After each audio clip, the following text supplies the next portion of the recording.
ওই দেখ বন্ধু, সবুজ দানবটা নাকি বাবাকে 2 চাকার রোলস রয়েসে বসাইয়া রাস্তার মাঝখানে ফ্যাশন দেখাইতাছে। শালা গরিবের সার্কাস চলছে রে। শোন, আজ যা করছিস সব মনে রাখছি। এই রাস্তা দিয়েই একদিন বাবাকে রোলস রয়েসে বসাইয়া ঘুরাবো, তারপর তোদের গর্ব আর হাসি সব ভেঙে দেবো। স্যার, আপনিই বক্সিং এর ফাইটের লোক বাছেন স্যার, আমাকেও খেলতে দেন প্লিজ স্যার, একটা সুযোগ দেন, আমি প্রমাণ করে দেখাবো।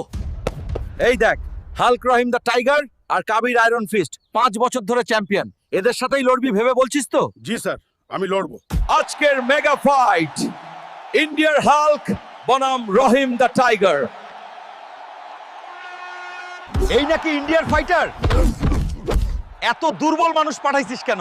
দোস্তরা, শুধু একটা লাইক দাও, তারপর দেখো হাল্কের পাওয়ার জেগেছে।